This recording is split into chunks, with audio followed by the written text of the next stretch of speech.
CBS Sports welcomes you to the following presentation of the National Football League.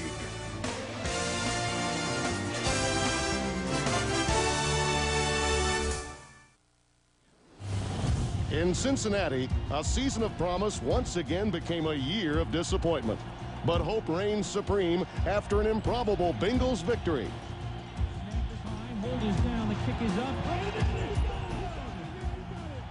The Tennessee Titans have been drenched in past success, but they too have suffered through an agonizing season. With only one game remaining, both the Titans and Bengals believe next year begins today.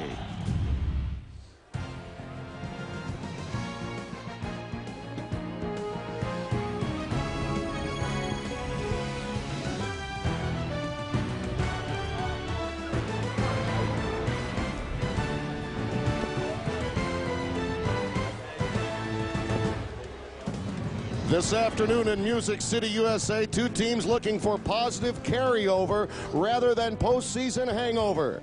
The Bengals and the Titans are next. Subway presents Fresh Starts, a salute to teams who have overcome obstacles and are now forces to reckon with. Subway, eat fresh. Head coach Mike Holmgren's Seahawks kept their playoff hopes alive thanks to 3 touchdown passes from quarterback Trent Dilfer in a 25-22 win over the Chargers in Week 16.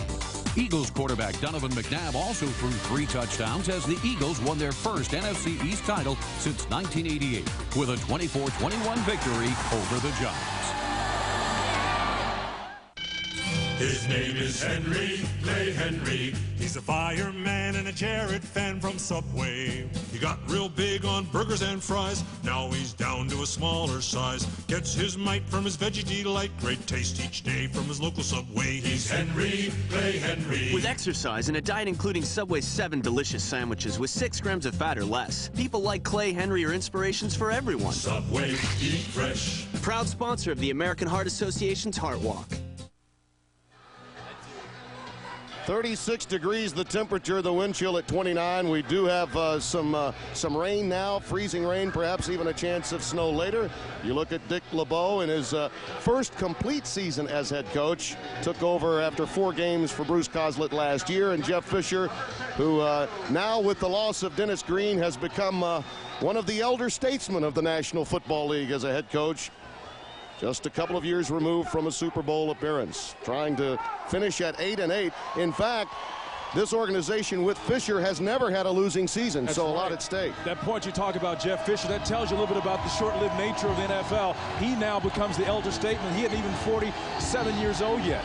Rudy Johnson back deep. Joe Nedney will kick it away. And the former Auburn Tiger takes it at his 3. And he's dumped at the 19-yard line. A 17-yard return. Eddie Berlin down to make the stop. John Kitna out of Central Washington signed a 4-year contract with the Bengals. Has had some health issues.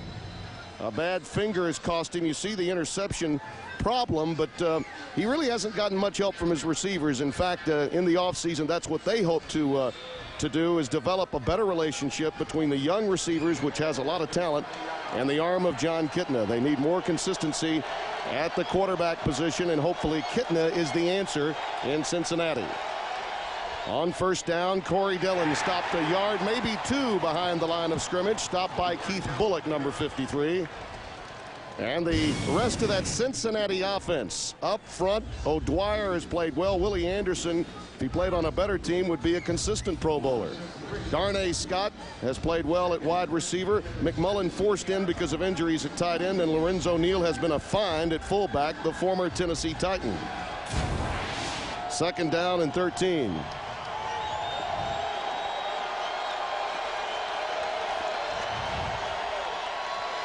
Little flare pass out to Dillon. And he is ushered out of bounds by Eddie Robinson, number 55, as we look at that Titan defense that's been besieged by injury throughout the course of the year. Up front, obviously Kearse is the great pass rusher and Pro Bowler.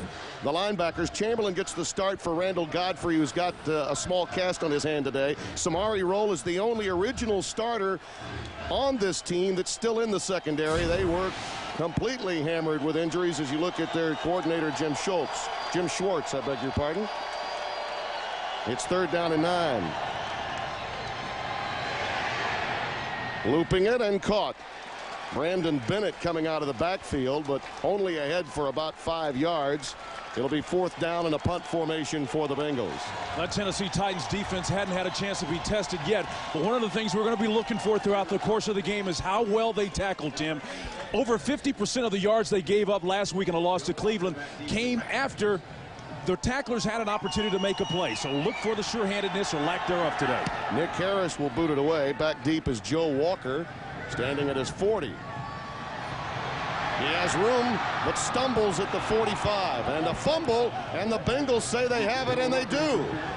He stumbled. I tell you, the picket fence was set up. He had smooth sailing down the sidelines, and as he stumbled, he lost the football. That's a double whammy. We call that the turf monster. Apparently, nothing really trips him up here. Walker's coming, handles it, secures it well, but a little delayed reaction. He slips on the inside foot there, but worse yet, you got to protect the football. That's your friend. Watch the foot here. It slips. He comes down. Chris Carter there doing a tremendous job coming in, getting the ball, and securing it. Carter with the recovery, and it's 1st down and 10 for Cincinnati now in Titan territory. They set up the eye with Lorenzo Neal, the outstanding blocker, the up back.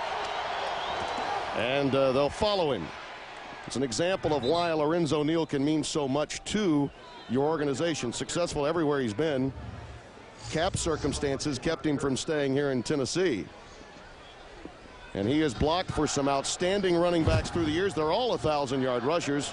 I mean, from Dunn. Look at that list. Isn't that something? He called Eddie George earlier this week to congratulate him on the 100-yard performance, his first since week 16 of last year. The two are very tight. In fact, he's referred to as load 'em. As in load him up and pick him up after he pancakes him. He is an awesome guy. Everyone loves this guy to block for. Eddie George gave him that nickname. Here's Dillon. Stayed on his feet. Now they're going to rule that his knee did touch inside the 40 at the 38-yard line. Deron Perkins knocked him down, the cornerback. Well, again, the prior plays look rather insignificant on a short gain and then maybe 5 or 6 yards again. But that's one of the things that the Tennessee Titans do not give up. Typically, because they like to predicate their defensive style on pressure and confusion, you're going to see as many as 8-man and 9-man in the box. But guess what? They are loaded with injuries in that secondary. As many as 3/4 of that lineup back there hurt, so they're not going to take as many chances. So you're going to see some opportunities for Corey Dillon. Deron Jenkins made that stop with the ball at the 38-yard line. Here again, trouble as Bennett tries the left side. Kitna believing that he got the 1st down. He didn't need much. Javon Curse met him hat to hat. Tell you what, in talking to Javon the other day and then yesterday, he's the type of guy that understands and really has matured as a player. He knows that people are going to chip him, and he's going to be in a situation where he won't be able to make as many plays as he would like, but he has really progressed and shaken that off. Now he's typically has his hat on the ball in every situation he has a chance to.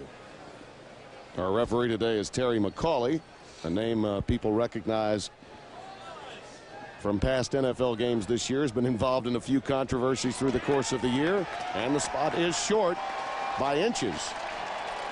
Half the length of the ball. It's the last game of the year. You see that quick the choreography indicates, hey, we want to be 6-10, not 5-11. We're going to go for it. This is a no-brainer here. I mean, you talk about last week's stellar numbers that John Kitna put up. There's no aberration here, folks. They are a running team first. Dick LeBeau likes to pound the football if he can. If you get the pass, that's an extra.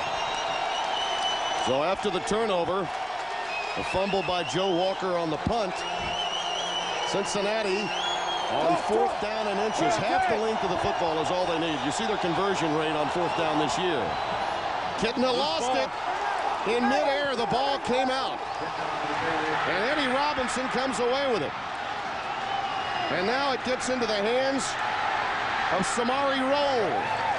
And he's ahead to the 45-yard line. And Timmy, I'll tell you what, Eddie Robinson is one of the sharpest players. This is his 2nd tour of duty with the Titans now. He is impressive. Heads up enough just to deal that ball out and get it in the hands of Samari Roll, the elder statesman in that Titans secondary. Tremendous job of keeping it alive. Timeout, a lot of action. As yet, no scoring here in Nashville.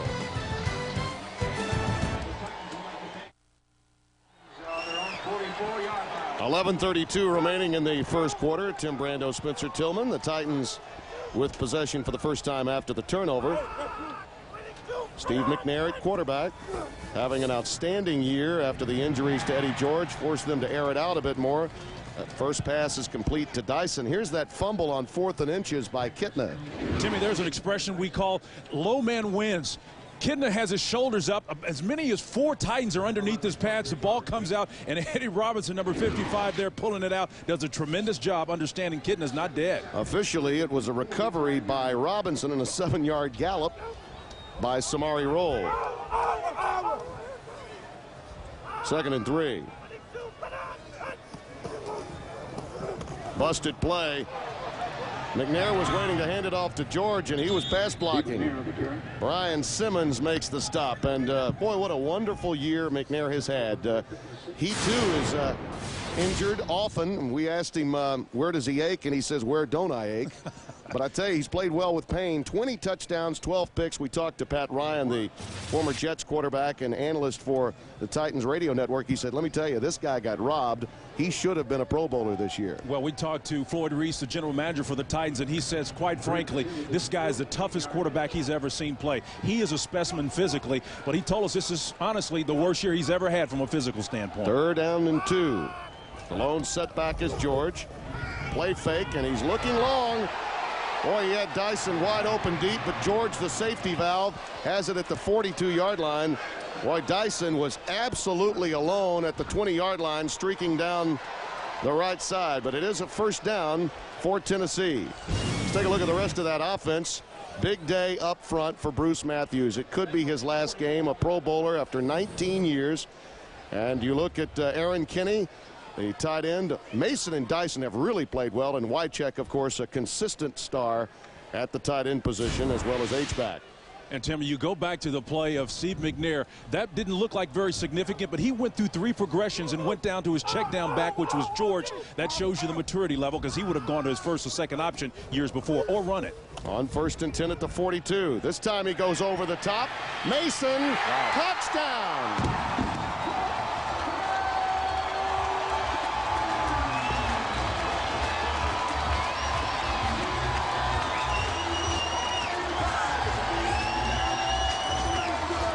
Eighth touchdown catch of the year for Derek Mason. These outstanding wide receivers can really burn. They are talented, to be sure. And one of the things that McNair told us yesterday is this guy is the better route runner of the 2. He's not bad at handling the catch either. Tremendous job by Mason on that one. Outstanding hands as well at the end of the catch. 21 touchdown passes for Steve McNair. And now Joe Nedney for the extra point out of the hold of Craig Hendrick. Splits the uprights. And the maestro of Music City is a man named Mason.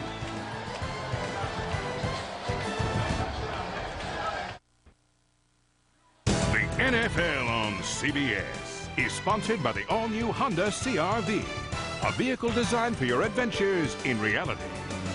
Nextel, how business gets done. And by IBM, taking e-business and your business to the next level. The former voice of the Grand Ole Opry, T. Tommy Cottrell, would say, oh, there's a whole lot of gold in Music City. 7-0, and right now Tennessee's gone deep to find some as Nedney kicks away. You look at that scoring drive, 56 yards with the big pass. The difference, Rudy Johnson brings it ahead to the 28-yard line. 1st down and 10 for the Bengals from there. Well, we shouldn't be surprised that Tennessee would go after Cincinnati deep early on. They've had some problems. Look at the numbers and where they rank this season alone. Well, they have gone from first to worst in pass defense, and that's something that just tells you a little bit about what Jeff Fisher is missing, particularly in the secondary. Blaine Bishop is the guy that is missing the most because he's the emotional leader and the physical guy in that secondary. They don't have his reckless abandon out there. Well, you think of Tennessee and you think of great defenses, of course. The loss of Bishop was key, but both of these teams have been able to beat the opposition deep of late.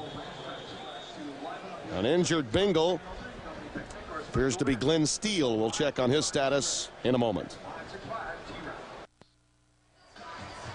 They're checking the left knee of Glenn Steele, 4 years out of Michigan. He backs up Oliver Gibson in that defensive front for Cincinnati. First down and 10 with the ball at the 29-yard line, Cincinnati. And here's Dillon. Stopped near the line of scrimmage. More on that defensive decline for Tennessee, and you look again comparative to last year.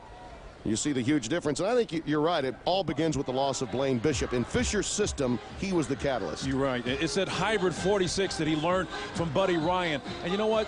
It's one thing to be underperforming from a defensive standpoint, but they know why they're having problems, and that's the thing that Jeff Fisher can at least feel content with. He's missing some key players. So far, Dillon has 5 carries, 6 yards, so they're loading up the box and making Kitna beat them. Pass for the corner for Chad Johnson, not there. Falls incomplete, and it'll be 3rd down and long. Well, Kitna had Johnson open on the deep out, but that's one of the things that John himself indicated that was a big problem for Cincinnati early on throughout the season. Of course, last week with standing against the Pittsburgh Steelers, they just have not been a very efficient team. But there, once again, coming up short on what I thought was a wide open out route. Nice job by Johnson on the route. Kitna just came up short. Tennessee with 3rd and long now comes with its nickel coverage. 5 defensive backs, 3 wideouts.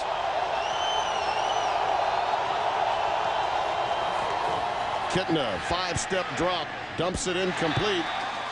Warwick a little upset that he didn't get it. He's not been a happy camper all year. Log on to NFL.com and see why Phil Simms says there's no such thing as backing into the playoffs. If you're in, you're in. If you're out, you're out. Check it out at NFL.com or America Online, keyword NFL.com. I would expect that from Simms. You know, when you're in, you're in. when you're out, you're out. High punt for Walker again. Feels it at his 33. Little jitterbug move, but he stopped in his tracks at the 34-yard line. Punt of 41 yards and just a 1-yard return. Adrian Ross down to make the tackle. He's enjoying himself. The NFL on CBS is sponsored by Acura MDX, taking the SUV to a place it's never been before. And by Dr. Pepper and your local Dr. Pepper bottler. Be you. Nothing's better. Dr. Pepper.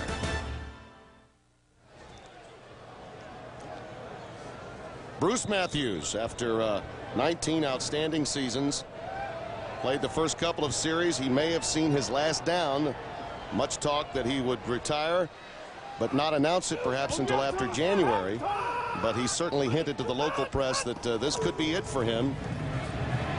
He watches as Zach Piller plays his position. Eddie George carries for about a yard off the left side. Tony Williams makes the stop. And, you know, they called Javon Curse the freak.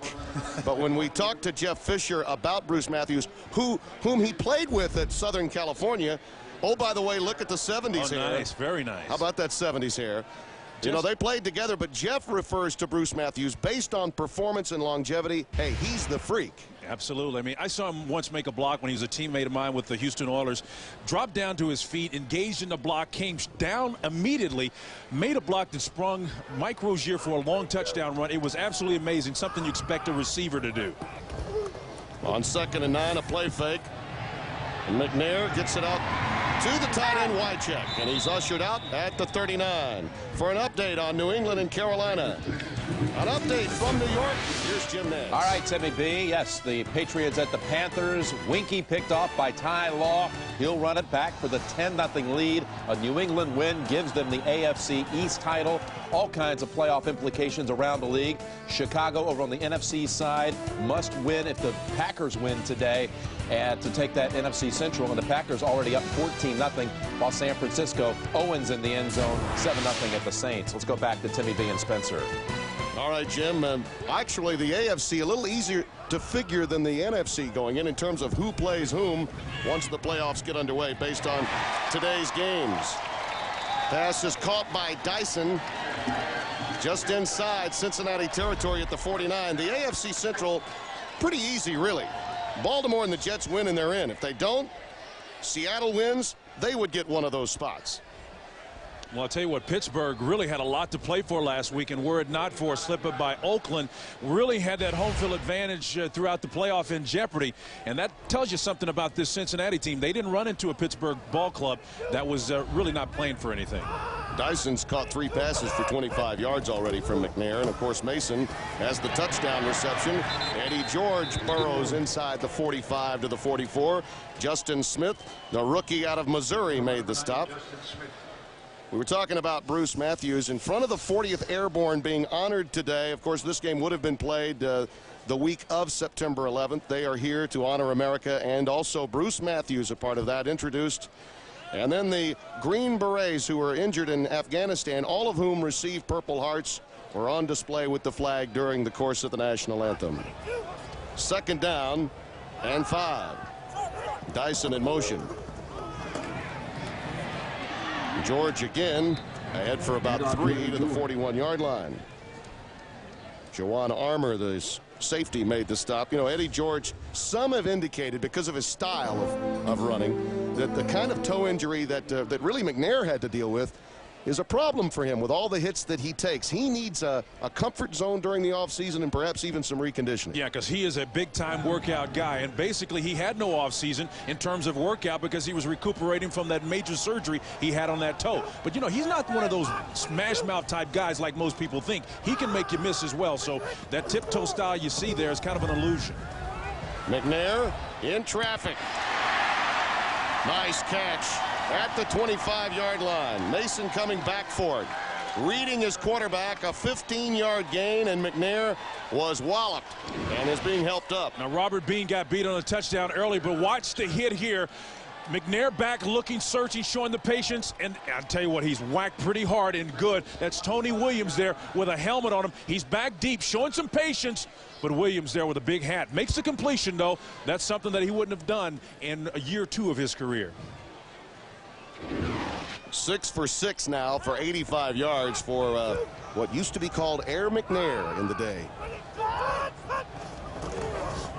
George following the blocking of that left side. Brad Hopkins, the tackle, has done a marvelous job in keying the run game through the years. When you play with Bruce Matthews, you really pick up a great deal. Hey, Frank Wycheck did an excellent job on Justin Smith on that last play, and it doesn't look like much, but we're playing right now the type of ball that Jeff Fisher prefers. Smash mouth ball, control the clock, eat it off a little bit. This is Jeff Fisher's style of football. Well, with the injury to Eddie George, he really had to divorce himself from that and allow McNair to go deep. You know, in the future, particularly with the changing of the guard in the AFC, he may need to alter his style a bit in the future. Well, there's an old expression, pressure will make a pipe bust. I'll explain that to you in a minute. Incomplete for Mason. First incompletion of the day, but tell us about that. Because, you know, Brian Billick really altered his offensive approach to give himself a chance. You see some fisticuffs, a little extracurricular activity, and obviously a personal foul call coming from Terry McCauley here in a moment. It'll go against the Titans. But you think about it, Billick had this huge offensive genius tag going into Baltimore. Once he recognized that he had Jamal Lewis, he altered his style, and they won the Super Bowl. He had a great back out of Tennessee there and had a good tight end, and so he didn't really try to force feed him his style. That's one good thing a coach has got to do. Personal foul, unnecessary roughness, offense, number 72, shot to the head. Brad Hopkins whistled for the personal foul. 3rd down. Well, you know what? I have a feeling that Brad Hopkins, number 72, B-Hop, is really not the type of guy that you would expect to do this. But I was talking yesterday to Floyd Reese, the general manager, and he likes that right there. Yep. He likes that little nastiness that B-Hop has. Justin Smith on the receiving end of that. He's a technician. He's a great guy, smart, intelligent, very athletic. But Floyd Reese wants to see B-Hop a little bit more nasty. I think he'd appreciate that. Well, McNair doesn't appreciate 3rd and 21. 5 defensive backs now for the Bengals as they go to the nickel. And they've been converting today. McNair again up top for Dyson. Hurried the pass, and here we go again. This is Fred Miller, who was involved with Hopkins. He was right next to Hopkins moments ago, and he and Oliver Gibson getting with it, and Corey Hall. Well, offensive linemen take care of one another. And again, I'll tell you what, it may cost the team in terms of yards, and the last man that usually is involved in the infraction is one that gets penalized, but they're going to stick beside one another. Offensive linemen are that way. And both of these teams know that this is their last chance to get any licks in before the offseason. They're at the tea time setup. That's right. They're going nowhere in the postseason, and some frustration setting in. Fourth down.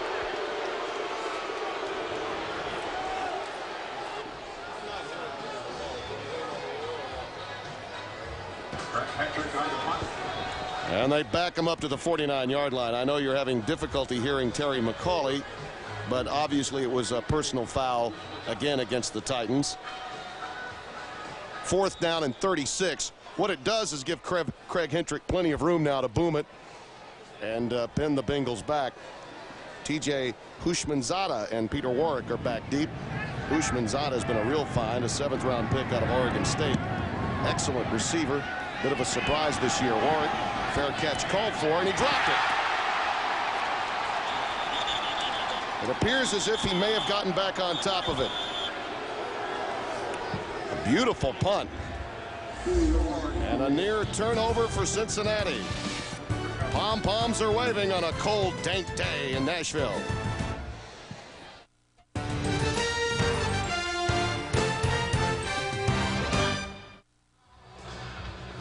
No, that's not a full moon. That's the man that was once referred to as B-Hop. Well, that explains the infraction. He's a hothead. Such are the elements today. Brad Hopkins along the sidelines. He and Fred Miller both tagged with personal foul penalties. 1st down 10 for Cincinnati at the 14-yard line. Kitna trying to get this offense on track. A lot of no-shows today, but it is a sellout. Game is not blacked out locally. Pass incomplete. Thrown behind Peter Warrick on the curl. Well, next Saturday on CBS, oh, hoop it up, a doubleheader of excitement. You'll see Georgetown at Boston College or Florida at Vanderbilt. And then it's number 2 Kansas against the Bruins of UCLA at Pauley Pavilion. For more, go to cbs.sportsline.com, AOL keyword CBS Sportsline. 2nd down and 10. High formation with Dillon dotting it. And he follows Neal and manages to negotiate 3, maybe 4 yards. Hard to get yards against this Tennessee defense. Always good against the run, though they've been hammered with injuries in the secondary along the perimeter this year. Henry Ford, number 92, the first to make contact for Tennessee. Timmy, I'll tell you an interesting story about Henry Ford. Back when he came into the league, at the time it was the Oilers, and they had an assistant coach named Jim Stanley that really wasn't impressed with him, and he walked over and said, you know what, Ford, you've got a Cadillac body but a Volkswagen engine. 3rd down and 9. 4 wide receivers for the Bengals. Out pattern for Johnson. Really Kitna off target today. And you talk about as the temperature cools and it gets wet, ball gets a bit harder, more difficult to deal with. He's now thrown 8 straight passes, and 4 of them in a row now have been incomplete. He's missed open receivers. And see, that's the consistency that they've been lacking. I mean, is this the same John Kitna that set career high water marks last week? 411 yards, 68 passes. Against Pittsburgh's defense. Nick Harris to boot it away. Low and wobbly, will bounce in front of Walker. And he wants to wave everyone off.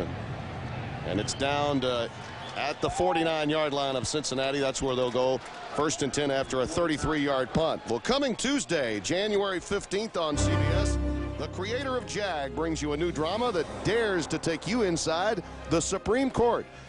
Joe Mantegna and James Garner star in First Monday. Don't miss the series premiere Tuesday, January 15th here on CBS. I wouldn't object to seeing that. You know, you've been comfortable in court. I know that. I've heard. 1st and 10. Just past midfield into Cincinnati territory. Straight drop for McNair. Now he'll tuck it.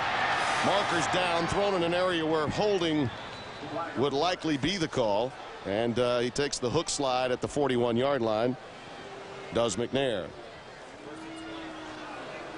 So the Titans now doing the backup, both with the unsportsmanlike conducts and now an offensive holding call. Holding, offense, number 72, that penalty's declined. Holding, offense, number 60, that penalty's accepted.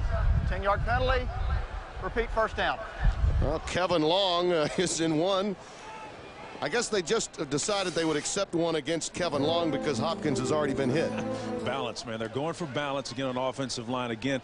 At some point, though, it reaches diminishing returns. I mean, you go ahead and get your shot in on the guy, but at some point you start costing your team. B-Hop has been around too long. He's a good player to cost his team that way. So now Hopkins, Kevin Long, who's at center now, has been whistled along with Fred Miller. Three of the last four plays have been penalties against offensive linemen for Tennessee as Eddie George takes it around the left side up to about the 46-yard line. A gain of 5. Justin Smith and Brian Simmons collaborate. And watch the footing again here with McNair. He's the third player we've seen trip so far, trying to pull out on the open toss sweep there. He just fell down. I mean, the turf monster got him. A lot of players, though, apparently having some problems with that.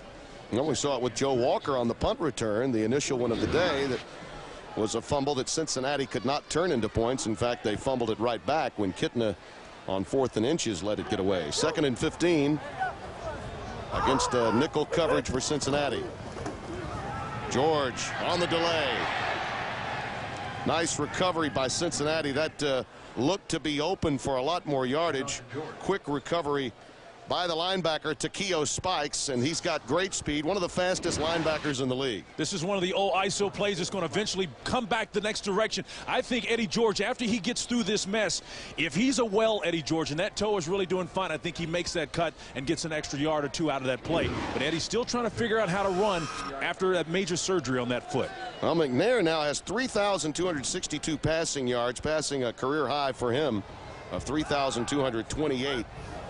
He's off to a great start. He'll look to go long again. Dyson is down there. Some contact and the flag. Well, Case Maharn was beaten earlier, and he just stopped perhaps a touchdown by being flagged there.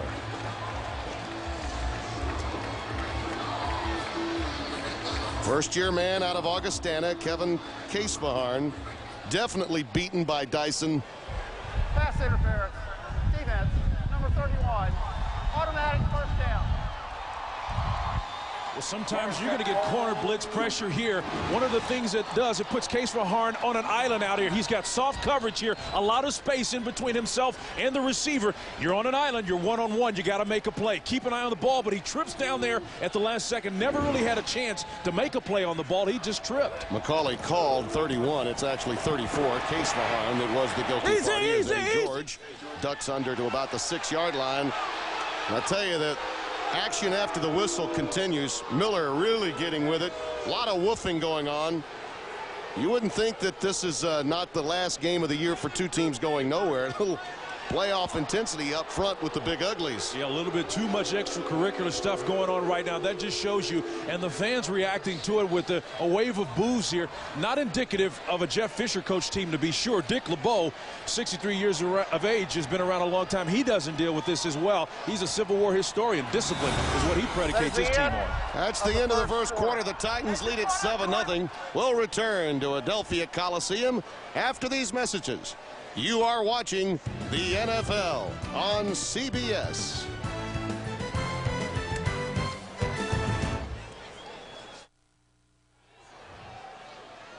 Tennessee leads Cincinnati 7-0 as we open the second quarter after a 41-yard penalty against Kevin Case Maharn on a pass intended for Kevin Dyson.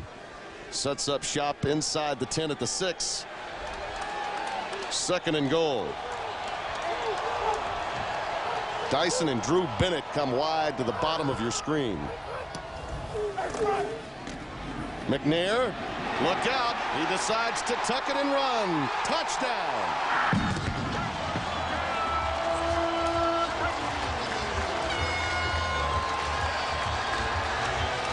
There's a flag. Steve comes up a bit gimpy, and again, the extracurricular activity continues. And it's Hopkins. We could have some guys thrown out. It's gotten to that point now. Hopkins and Justin Smith were getting with it after the play again. And Terry McCauley at this point, and there's been some criticism of Terry McCauley this year. It might be time for the officials to take control of the game. But I think that's legitimate. Unnecessary roughness. Defense, number 90. Touchdown counts. 15 yards will be assessed on the kickoff. I mean, we may be getting dangerously close. It's been going on now for about 3 consecutive series. Regardless of who starts it, you have this many altercations. At some point, you've got to heave somebody. Yeah, it's probably going to happen, but all these calls so far have been justified. I mean, I guarantee you, because of the edict on the part of the offensive line and what they're trying to accomplish for the Titans, this is what they want to do. They want to develop some character. Nedney with the extra point, and it's 14-0. Steve McNair doing what comes naturally.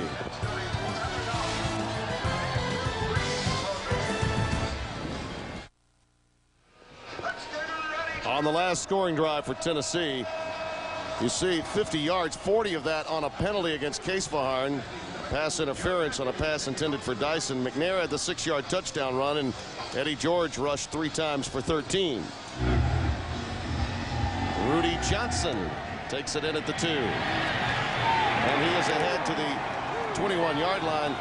The way this game is developing, it's more the same, Spencer, for Air McNair. I mean, he's getting it done in a big way over the top, and that could loosen the defense and allow Eddie George some running room. Yeah, it's been sloppy, particularly on the offensive line for the Tennessee Titans. But again, Steve McNair is doing a tremendous job showing balance, showing some strength as well, plunging in the end zone on that little short little dive. I'll tell you what, he's taken a pounding this year, but he's earned it.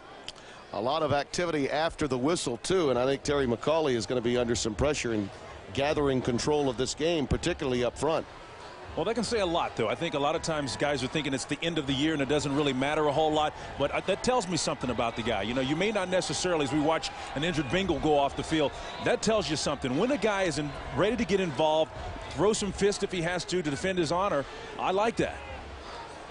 Well, they'll tend to the injured Bengal, and that will back up Cincinnati again as they open this drive. They'll be, you know, inside their own 20-yard line. John Kitna's had all kinds of difficulty hitting open receivers. It's Hushmanzada who's had an outstanding year, the youngster out of Oregon State who went down. It's been a kick returner and an outstanding receiver. Here's Warwick on the quick out. And Warwick is taken out of bounds at the 22-yard line. You know, Peter Warwick has really been vocal about his anger with regard to how he's been used or underused this year by the Bengals offensively. No, I look at it. When they've tried to use him, I think they've been effective, because here's the thing they're trying to do. He's most dangerous when they get the ball in his hands on the move. Separation. That guy, as I look at tape, he's afraid to go underneath, particularly against zone coverage when he knows he has another body to run into. I've seen him sit it down too many times, far removed from the defender. He's just not tough enough yet. 2nd and 5. This guy's pretty tough. Dillon ahead to the 24-yard line. It was well documented what happened a couple of weeks ago when the Bengals played Chad Johnson and John Kitna had a shouting match with one another. They had some problems in practice. You know, many people have suggested, and I agree with this, with the coaching staff now intact, Kitna with a 4-year deal, these guys need to spend a little free time with one another during the offseason. That's one of the most critical ways a team can really bond, because offense is a creative process, and it takes time to develop that kind of relationship, Tim. No backs, 5 wide receivers. Kitna with a 3-step drop, and he finds Darnay Scott at the 37-yard line. And that's the 4th slippage we've seen today. Darnay, had one fired right on his inside shoulder. Perhaps would have preferred to have it on the outside shoulder. But it's a tremendous job by Darnay Scott, doing a great effort of keeping the ball inside. Now watch Kitna as he rifles this ball. The thing he probably should have done is to keep it on that outside shoulder and allowed Darnay Scott to take it upfield. He'd have had a better chance at it. That's the longest Cincinnati play of the day. 13 yards to Darnay Scott. And I believe Jermaine Stevens has just come into the game as a tackle eligible. Kitna rolls, and on the curl he hits Scott again. And Darnay up to the 48, maybe the 49-yard line. Frank Chamberlain, the middle linebacker, 2nd year out of Boston College, made the stop. You know, Darnay was hurt last year. This is really the only veteran in this receiving corps, and moved up the career ladder while playing in this league. out of San Diego State, and perhaps he can give maybe a staying influence for this young wide receiver core in the years that follow. And you look at his size, 6'1", 204. He's just big enough to get the field worked in the middle where Kitna is going now. A little trickeration. Kitna is down. Not enough time against the quick linebackers. Greg Favors doing a little dance.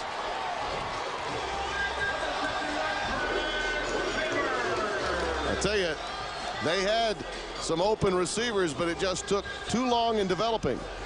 And that's typically what's going to happen. I mean, the Tennessee Titans as a team, if they're really healthy as a team, you don't want to run this type of play against because they are so aggressive. You're going to have pressure typically in most situations. They got lucky and caught them in zone coverage, and all of a sudden the pressure does converge, but it wasn't executed well in the end.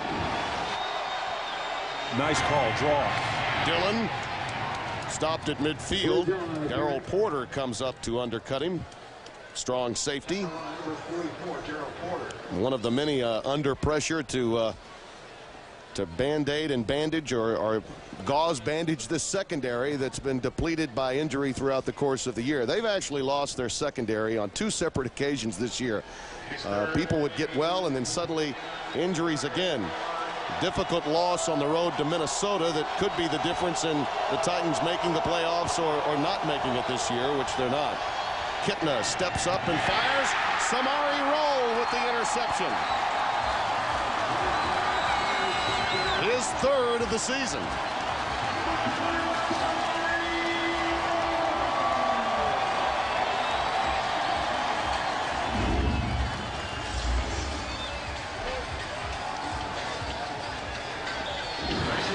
Well, no surprise, Tim, that the pick comes from the elder statesman, at least the healthiest elder statesman in the secondary there. Samari Rolle, and I'll tell you what, John Kitna, ill-advised pass into zone coverage, 3 defenders around him.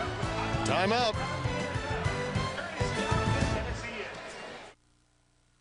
The NFL on CBS is sponsored by Chrysler. Drive equals love. Sprint PCS, the clear alternative to cellular. And by Subway. Fresh-made sandwiches on fresh baked bread. Subway. Eat fresh. Samari Rolle, who told us this has been a year to forget. You know, he began the season as a holdout. Comes up with his 3rd interception of the season, and the Titans get it back after another Bengals turnover. Eddie George with flags flying takes it to about the 40-yard line, ahead for about 2, and that's all. And we've had plenty of yellow hankies on the turf today. Tennessee's been whistled for many of them, though they have the 14-point lead. Many of them of the unsportsmanlike variety. Illegal motion, offense, number 87, 5-yard penalty, repeat, first down. This one against Dyson, the 6th flag of the day against the Titans. Well, coming up on the Nextel halftime report, Jim, Mike, Randy, and Jerry will have all the scores and highlights. A preview of the Jets and the Raiders as they match up in a critical game. All of that heads the Nextel Direct Connect halftime report, all coming up right here on CBS. First down 15 now for Tennessee with Dyson in motion. George. Good support coming from the corners that time. And the safeties. Jawan Armour coming up, along with Robert Bean to force that play for Cincinnati. Well, there you see the story by year, what he's been able to accomplish, and tough sledding this year. Almost a miracle that he could get 1,000 given the injuries this year with 111 today. But those are pretty special numbers, and that's about as consistent as you get, particularly when you know with this offense, he's the object of everybody's attention. You're firing coming after Eddie George every down. 2nd and 13. McNair dumps it to George, incomplete. That play was very slow in developing. Robert Bean coming over to provide coverage. Only 2 receivers, wide receivers, were running routes on that occasion, so it was Eddie or bust. Well, that's the kind of pass that a running back hates. Even though he's on a little flare or swing pattern, when the quarterback throws the ball out there, the running back can also see the defender that's in his face, but he's got to pay attention to the ball. That's a tough situation to be in. Bad pass by McNair. Well, they have some cold weather from time to time here in Nashville, but you can see a number of no-shows for what is a true sellout. The game is not blacked out in the Nashville area. 3rd down and 13 now against nickel coverage for Cincinnati. McNair negotiates and just throws it away outside the box. And a 4th down punt formation coming for Tennessee. Eddie George on that last play was actually responsible. He was being green-dogged by the inside linebacker. In other words, the linebacker looks at the back. If the back stays in, he continues to blitz. But the back blitz, or rather the linebacker blitz, and Eddie George came out and released anyway, creating some more pressure on Steve McNair, and he had the duress to deal with. Peter Warwick and Danny Farmer back deep for Hendrick. He booms this one high, and a fair catch called for by Warwick at the 35-yard line. 34-yard boot by Hendrick. Cincinnati down by 2 touchdowns. It's time for the Just over 10 minutes to play in the first half. Don't forget it's a doubleheader day. The Jets and the Raiders, very important. Seattle could get in if they get some help, in Buffalo at Miami later in the day here on CBS Sports. For more, go to NFL.com or America Online, keyword NFL.com. And Dillon, who's been snuffed out most of the day, gets yet another carry. This is a division known for big backs. And if you look at the circumstances surrounding these backs, Eddie George has been injured, a non-factor. Taylor blew up very early and has been unable to finish seasons. And then you look at Bettis, who's been dominant, and Dillon, who's carried the load for the Bengals. Well, Fred Taylor's a guy that certainly hurt his ball club. We've listened to Coughlin talk about how he'd like this guy to stay healthy for a year. And, you know, the much fabled injury to the groin that didn't appear if anyone hurt him, but it certainly kept him out. Only 18 yards for Dillon today as he runs against 8 or 9 in the box, and here's another example of it. I mean, they are just daring John Kitna to throw the football downfield. Samari Roll coming up in run support. I mean, in the last 5 games against the Titans, they have just said, Corey, you're just not going to get it done against us. Now, a reminder, this defense is not what past defenses for Tennessee has been, but against the run, they can certainly stop a Corey Dillon if they sell out. Well, I confess we tried to bait him a little bit yesterday and said, look, Corey, this is not the same Tennessee Titan team that has really held you in check over the last meetings that you've had with him. He wasn't buying it 1 minute. He said this is an aggressive group, and they're showing it so far. Against a dime coverage, 6 defensive backs. Pass is caught by a miracle catch by Darnay Scott. And the Tennessee defenders went for the interception. He's got the boom shakalaka working today, does Darnay, catching that one flat on his back. Well, I'll tell you what, John Kitna was just Nat's hind part away from recording his 23rd pick on that one. He was flat out lucky, Tim. I mean, that should have been picked by Booker. And then it went right into the hands of Scott, who was on the seat of his pants. But he'll take it at the 46 of Tennessee, 1st and 10. Kitna under pressure steps up and finds Lorenzo Neal. And the bullish fullback takes it to about the 38-yard line against his former team. Eric Morris. You know, Neal is an awful talented fullback, and you know, we talk about the number of backs of high quality that he's blocked for. He was a little bit disappointed when we talked to him about not making the Pro Bowl. I mean, he, in everybody's mind, is the most premier guy at what he does in blocking. He's a big, strong guy, physical guy, and everyone, to a man, loves this guy. Well, it doesn't help you when you're in Cincinnati. I mean, it just does not. Ask Willie Anderson. You bet. Ask Takeo Spikes. A number of examples. Corey Dillon. I mean, he gets into the Pro Bowl because of the gaudy numbers at that position, inside the 30 at the 29-yard line. I mean, it's you can't deny a Corey Dillon when you have the kinds of numbers he has. Hadn't seen much of this, but watch the little lane that he has to run through. Nice vision, getting the eyes back upfield, running north and south. The shortest distance between 2 points is a straight line. Dillon do a great job of getting upfield. And he talked with us. the frustration is there, but I think that the fact that he signed, he knows he's going to be in Cincinnati, and he really loves Dick LeBeau, thinks he's a man of integrity. It stabilized his career quite a bit. That pass thrown behind Scott, and Kitna's had a number of those today. Again, you got to put the ball on the outside shoulder or inside shoulder, depending on where the defender is, to give your receiver the best chance to make a play. Most of these guys on this field are most dangerous after they get the ball in their hands, Timmy, and Kitna's got to put it on the chest. He's 7 of 13 for 66 yards and a pick, but he's really missed some open receivers. Dick LeBeau, I think a number of players want to stay with him, and his assistant coaching staff is going to remain intact. Bob Bretkowski was just brought in as an offensive mind. They're hoping to stabilize this franchise in the next few years, perhaps build their scouting department up a bit, and it needs it. Pass is caught by Farmer, just shy of the pylon. Boy, Danny Farmer catches literally everything thrown his way. I don't know that I've ever seen him miss one. He had a big catch last week in that come-from-behind win against the Steelers. That was his first touchdown reception of the year, and he beats Deron Jenkins here on this play. Great job by Kitna recognizing he had press coverage on the outside, and he turns it into a fade route. Farmer harvesting the touchdown catch on that play. A tremendous effort. Second year out of UCLA. And Neal comes in as the blocking back for Dillon. Warwick and Johnson with Warwick in motion on 1st and goal. Dillon, touchdown. And they made it look easy, untouched. And a very happy Dick LeBeau. I remember Tennessee had a 2-touchdown lead that they let get away here at home last week.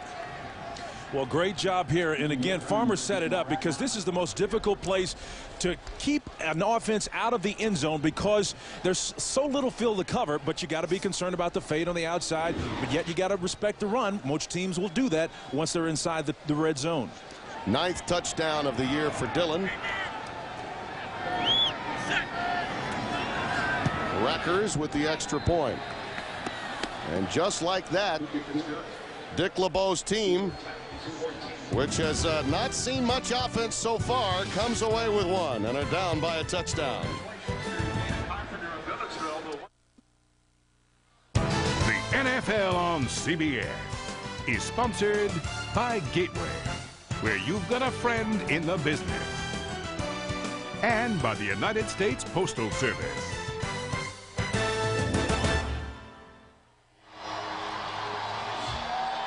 14-7 our score as Cincinnati gets into the end zone courtesy Corey Dillon. He has 4 touchdowns receiving. That was his 9th touchdown run of the year.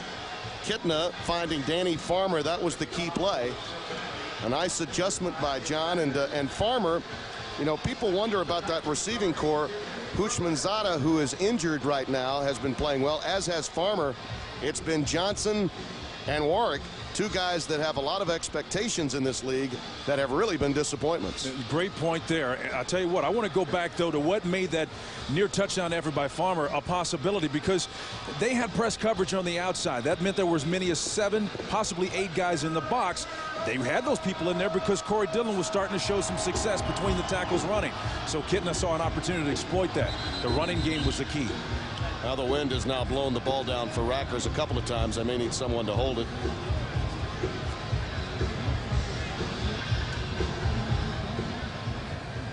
I tell you, the turf and the wind you see blowing, it's so swirling wind today. Lots of weather coming from the west and making its move towards the east coast. Snow is still a possibility before the day is out. The up back, Aaron Kinney, comes away with it. And the former Florida Gator gets it beyond the 40-yard line. Sunday movie. One to catch one. Vin Rames and Catherine Zeta. Fear of entrapment. Connery. He was, could you do that? Can you give me a little Bond? Throw it, come on. Bond, James Bond. I thought you could. He was the best Bond in my mind. Wonderful. Roger Moore just didn't cut it. 1st and 10 with the ball just outside the 40, and now after hitting his first 6, McNair's missed 4 in a row. He ends that streak with this pass that's caught. Appears to be Mason. So he's on a new streak. He's 1 out of 1, shy of midfield, and a couple of yards shy of a first down. Mason with a touchdown catch to open the game to give Tennessee its 7-0 lead. And he's hobbling a little. He's now up, McNair, to 3,270 passing yards. Passing his career high in 98, which was 3,228. Second down, we'll call it a yard.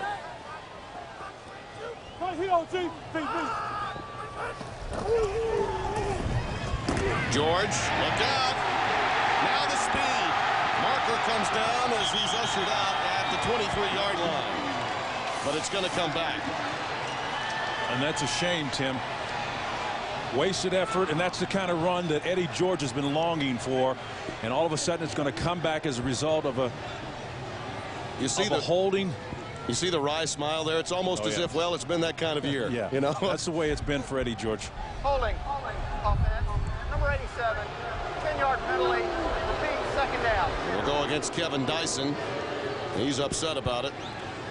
You know, if you want the holding to happen, you want it to happen between the tackles here as opposed to a receiver outside. But Eddie George does a great job of navigating through all of that mess out there and shows you a little bit of speed right there, getting upfield. I mean, that's the kind of run that he's not had the privilege of playing. Looks like a block in the back. Watch this right here. See it? 87. Yeah. Dyson hits him in the back. You know, that's a tough one because the guy is taught to engage and stay with this guy. But all of a sudden, the defender turns his back on him, and he's in a clipping posture. That's tough. 2nd and 3. Wycheck in a twin tight end look. Play fake for McNair. Across the middle to Mason. Down at the 15. Corey Hall hauls him down. And that was a great example of what Steve McNair talked about. He talked about the special deep out running ability by Mason. Watch him come upfield, shakes him inside, slips him, and then the crossing route, the deep over, finds the void, splits the zone. And I'll tell you what, McNair does a great job of threading the needle. Mason is upfield. And I'll tell you what, he's not a bad runner after the catch. Steve McNair talked about his route running. He did a fine job after he caught the ball. George, again in traffic. Takeo Spikes the first to come up and make contact, and then he got a little help.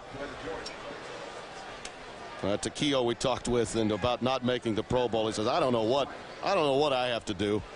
I mean, clearly you remember the verbal battle between he and Ray Lewis earlier in the year. He had a great performance. Probably the highlight of the year for Cincinnati was beating the Ravens. And we asked him about the Ray Lewis debate. He said, let me tell you, in my position, it probably did me a lot of good. That's right. Brought him a lot of attention. Yeah. You know? Yeah. In Cincinnati, you'd take the PR any way you could get it. And I think he made a very good point. But Takeo is truly a leader, both on the field and in the locker room for this defense. Most underrated linebacker in the league, in my opinion. Out route to Mason. And he's brought down by Case Maharn. You know, one of the things he brings, not just the emotion and the excitement, he charges his defense to be sure. But another thing, he's smart. And he's the type of guy, look, he came in with 153 tackles, leading his team, also had a major death to deal with in his family. To struggle through all of that and then not get rewarded on the back end with the Pro Bowl nomination and a look-see had to be disappointing, and certainly he expressed that to us just yesterday. He said, look, we just need to pay attention to detail with this franchise. We've got some good young people. We're going to keep them around. We're all high on the coaching staff. Things are turning around. It just takes a little longer, and you've got to keep your concentration up week by week. And there's movement by Hopkins. Who didn't keep his concentration. Yeah, that'll back him up. Prior to the snap, false start, offense, number 72, 5-yard penalty, third down. It's his 8th flag of the day, 6 against Tennessee. Mason, by the way, has now gone over 100 yards on the day. He's got 102, and this is his first 1,000-yard-plus receiving season. 65 receptions as we update it for 1,048 yards for the fleet-footed Mason from Michigan State. We talk about the 1,000-yard mark being a high-water level that a running back would like to meet. And I'll tell you what, a receiver, that ain't bad either when you got to share the ball with 3 other guys. 3rd and 15.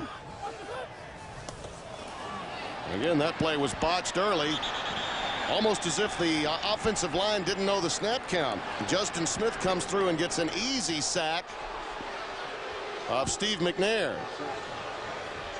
There's even some miscommunication going on back there with Kevin Long, the center. Watch the unevenness right here in terms of the players when they pull out. Watch the ball being snapped. You got movement. Look, the Bengals certainly knew the play count. Yep. They all went off in unison. There's got to be some problems there with the center exchange reaction, and Fisher certainly wasn't pleased with it. Look at him. He's frustrated. He's an exacting type coach. He does not like that. I think it began to some extent. I mean, we've seen some big plays, and both defenses can be exploited. We know that. There are some deficiencies there, and the offensive teams have been able to take advantage of that. But there's been a looseness in this game that both coaches have got to be displeased with. It's time to tighten things up for the Titans.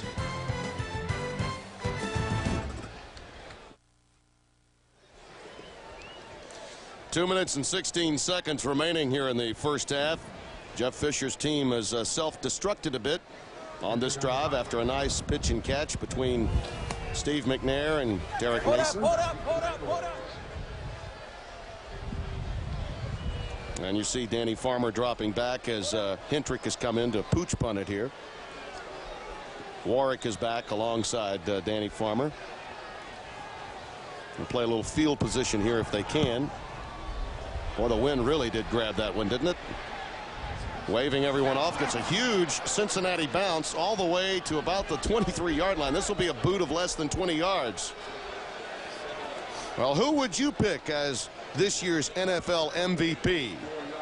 Here's our list, compiled by pundits: Falk, Favre, Gannon, Garcia, Stewart, Warner.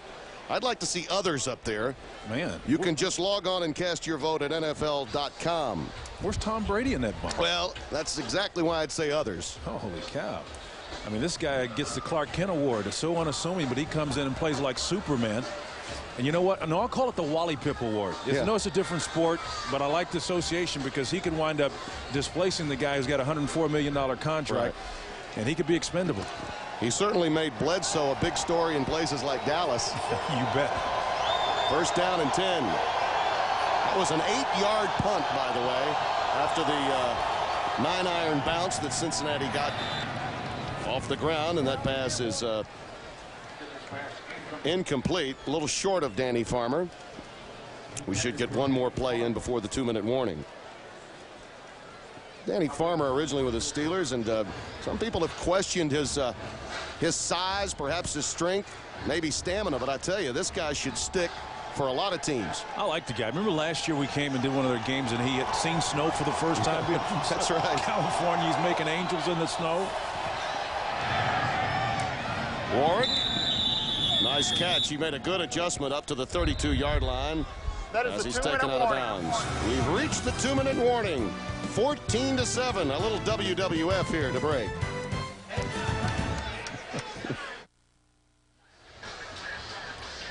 Tim Brando, Spencer Tillman here in Nashville.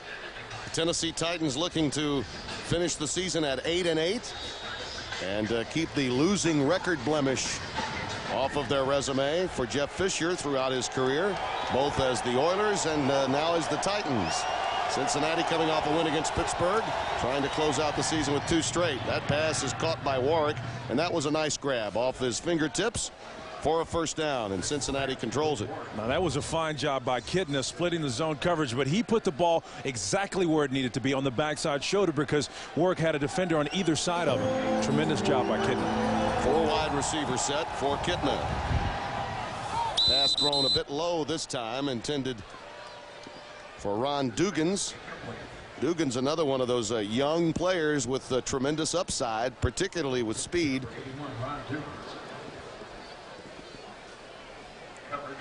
There he is out of Oregon State. We talked about Houshmandzadeh and what he means. Injured earlier. Actually, Houshmandzadeh has been getting a lot of Dugans' playing time. He's been so impressive this year. I like Dugans because he leads the team in special team tackles. He's an outstanding talent. I thought you'd like that. Kidna on the cross to Chad Johnson. He's got plenty of room. Same pass that worked earlier for Derek Mason on the cross. He's all smiles as he's taken out short of the 30 at about the 33, a 28-yard pickup. you know why I like going back to the thought on Dugans there? He's a receiver, you know, and you don't expect receivers to lead a team in tackles. I mean, they do everything but try to seek out trouble. That's the thing that drives me to that guy. Now, Dugans was a teammate with Warwick at Florida State, you'll recall. And there goes Dillon all the way for the touchdown. 34 yards for Corey Dillon. And one of those big brawny backs from the AFC Central is heard from, and we're a point away from a tie game.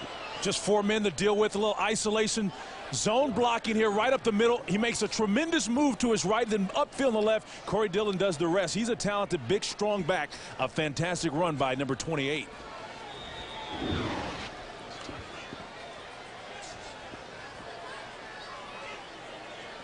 Well, in his first 11 carries, he had 24 yards total. In one carry, he gets 34. And I'll tell you what, much to the chagrin of the Titans, that's going to hurt him. Thanking those big uglies in the offensive front. CBS Monday. Doug falls for another woman's cooking. Just one more kiss. The King of Queens. Then it's Yes Dear Secrets to Marital Bliss. I apologize for everything I've done, and the fight is over. But you lose. We're men. We always lose. And get ready for the funniest Raymond yet. We're married. It's a two-way street. No, it's not. Then Becker's patient wrongly thought he was dying. I maxed out my credit cards and cursed out my wife. You may have to come to grips with the fact that you're going to live. A brand new Becker. Catch all new episodes CBS Monday. 14-14. Here's Corey Dillon giving the hugs and high fives along the sideline. 76 yards this drive. They mixed it up well. They got Warwick involved and Dugans with a catch. Nice crossing pattern to Chad Johnson. And then they hit you with Dillon. Well, we said that in the open of the show. One of the things we know that they're going to do is run the ball. But if they achieve balance in the passing attack, all of a sudden, Corey Dillon, who's an all-pro back, becomes a lethal weapon because you really don't know. You got to make a decision. Are you going to stack 8 men in that tackle-to-tackle box? Or are you going to play press coverage on the outside? What are you going to do? So it becomes a chess match, and I'll tell you what, I like my chances if I got balance and Corey Dillon in the backfield. Well, 48 seconds is all it took, but as I said, they really mixed it up well, and set up the great run with a nice array of passes to a variety of receivers. And Dillon likes it. He got his second touchdown of the day, his 10th of the season so far. Eddie Berlin with the return, taken out shy of the 35-yard line, a 25-yard return. Coming up on the Nextel halftime report, there they are. Jim, Mike, Randy, and Jerry with scores and highlights, a preview of the Jets and the Raiders. Heads the Nextel Direct Connect halftime report. Coming up. Well, Jerry Glenville. Yeah. I think she's leading in that prediction department, isn't she? He's leading, I think, on every show he's on. And if he's not on enough, he'll find a few others. 1:11 remaining. First down and 10. 4 wide receivers for Tennessee. George the lone setback. Quick look in pattern to Mason. Wrestles down at the 46-yard line. That's a first down in the arms of Artrell Hawkins, who came into the game questionable and in fact did not start. He's had a bruised shoulder the last few weeks, giving it a go here. McNair steps up. Nice ad-lib move to Mason. Now the speed. Dyson comes up, gives him a nice little shield, and he gets about 10 more yards off the shield block by Kevin Dyson. Yeah, but I want to watch Kevin Dyson here. Watch the job that he does and the shield block. All of a sudden, you got pressure here. He's going to come back the other direction. Fine job. But watch the little fade block here. Disappearing act. See the cower act by Bean up there, number 23. He didn't want any part of that. Titans trying to answer prior to the break. Mason now up to 144 yards receiving here in the first half. Out of the shotgun. McNair. Lets it go for Dyson. Well, he had his hand on it. Was well covered by Robert Bean.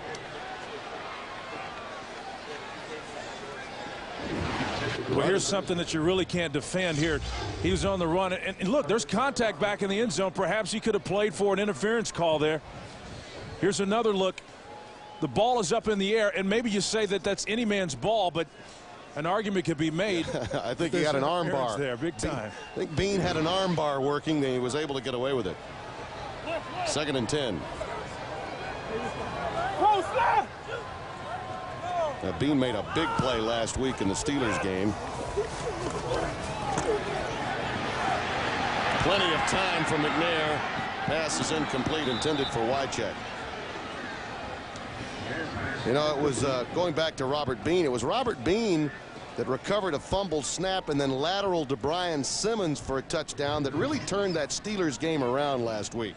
Granted, Cincinnati had an outstanding offensive day, but until that play, they really didn't get into the flow. Yeah, and you know what? If you're Dick LeBeau and you're looking at your team, that had to get you excited because, once again, Pittsburgh had everything to play for. We talked about the potential of home field advantage throughout the playoffs, and I had to be excited if I'm Dick LeBeau looking at the way my team fought and won that ball game in an extra session, no less. 3rd down and 10. Again, 6 defensive backs in, and McNair is sacked. Back at the 40-yard line, and it's Takeo Spikes that got there. That quickness that we talked about earlier, and now with that sack, they're out of field goal range. And personally, for Takeo Spike, with that sack right there, that puts this team just one shy of the franchise record. They're at 46 now as a team, and that's his 5th sack of the year for Takeo Spikes. They'll just let the clock wind down, and you hear the crowd not appreciating that at all. Finally, timeout. A late timeout. Tennessee, their 2nd charge timeout. It will be a 30-second timeout. I mean, I got to think that the fans are thinking, wait a minute, you're not going to call a timeout and at least put one in the end zone? I mean, you do have a 4th down coming up. I mean, as the team started making its move to the locker room, you got to take a shot. Yeah.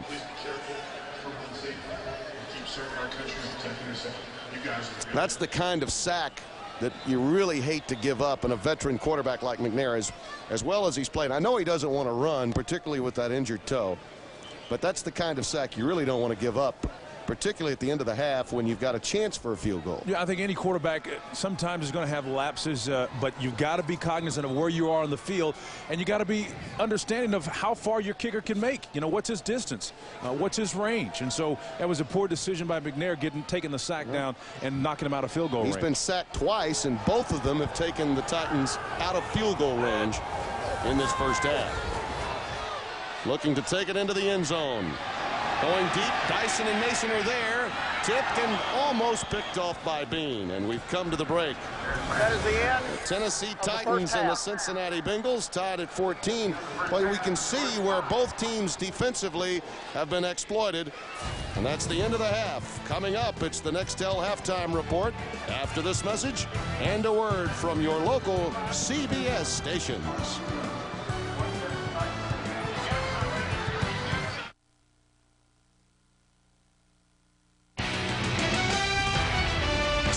Sports presents the Nextel Direct Connect Halftime Report. Nextel, get right through. It is halftime. We're pleased to have you with us on the Nextel Halftime Report. Jim Nance and the whole gang here, Mike, Randy, and Jerry. And let's move right through it here. Colts and the Broncos, 19-7. Harrison in the end zone again for Indianapolis. Well, let's take everybody around the league, guys. Here we go. Brian Greasy, you know, that's been quite a story there, Jerry. I'm really shocked here. 3 interceptions, but played real good last week. All right, New England's down to Carolina as we go around the league. Here it is. It could have been 17-0. Antoine Smith with a big error. And the Panthers quarterback, Winky, picked twice. One very costly early in this one. One for a touchdown, the other deflection. But Tom Brady's got that interception himself. Here's the first one on Winky's. And Ty Law, one of the highest paid corners in the National Football League. It's his job to do a stiff arm, hit him in the mouth, and go in, and there's a touchdown. This one's not really Winky's fault. A little deflection. Intercepted by Otis, my main man, Smith. Here it is. Could have been 17-0. Antoine Smith pops it up. Mike Minter recovers, and then the momentum changed. Belichick's team leads at only 10-3. Huntley over 100 for the Panthers. 12 carries, 105 at halftime, and he's the best back on the field today. All right, big development to start the second half. This was tied at halftime 7-7. Ben Gay fumbled for Cleveland the second half kickoff. Troy Edwards picked it up and ran it in for the lead for the Steelers moments ago. Well, a lot of stats for the Steelers. Mahafala with his rushing yards. But Cordell Stewart in the last and since halftime of last week has 6 interceptions. And after his first interception, Jamel White hands off to Quincy Morgan. Tim Couch out there trying to lead block. Wow. Get out of the way. You can hurt yourself doing things like that, quarterback. You call that a block?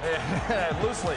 But Jamel White finishes this thing off. Nice job up front by the offensive line of Cleveland, working against Pittsburgh's defense. But Pittsburgh's offense finally gets their work together. They don't turn the ball over. And Ma'afala, you may be looking at their most valuable player as they go into these playoffs if Bettis stays hurt.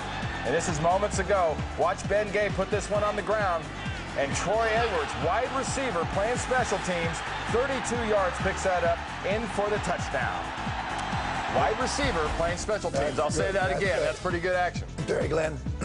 Bears, if they win today, claim the NFC Central. And Chicago, coming off a shutout last week, pitching another one today. They're on to the third quarter in Chicago. And they're looking good on defense. Believe me, they're not doing a whole lot on offense, but they're not turning the football over, playing very good defense. 2 great stars before the game. Mike Singletary, Gale Sayer talked about the game. Then early in the game, Big Cat Williams, who's an offensive tackle, moves the defense, blocks the field goal. The Bears recover.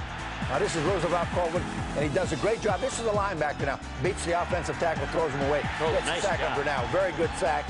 And this is running back Leon Johnson, takes it in from the 2-yard line, and the Bears are up 13-0 right now. Edinger added another field goal onto the third quarter, Soldier Field, 13-0. Packers had a quick 14-0 lead. Giants got back with a pass to Hilliard for a score. 7-point lead for the Packers. No sacks for Strahan, a half sack away from tying the all-time record of Gastineau. Saints just laying down again for the 4th straight game. They've never recovered from the Monday night loss to St. Louis. Well, that's some strong stuff, Jim. Jeff Garcia, though, 3 touchdowns, and 2 of them are Terrell Owens. They got to get Garcia out, and somehow Jim Haslett has to find a way to inspire these guys. And Corey Dillon ties it there in Nashville. Bengals coming off the big win against the Steelers last week, tying that game at 14. Cardinals pick off a Banks pass, run it back for a score. They've won 5 of their last 7. They can finish 500. They win today. And the Cowboys, Emmitt Smith, also a strong close to the season for Emmitt. And the Lions would have tied it, but they botched the point after. Again, a doubleheader day here on CBS. Coming up, some of you will see Buffalo, Miami, or KC, Seattle. But most of you will be seeing the Jets looking to clinch a playoff spot with a win over the Raiders. Leslie Visser has more on that matchup of old rivals who are coming off disappointing losses.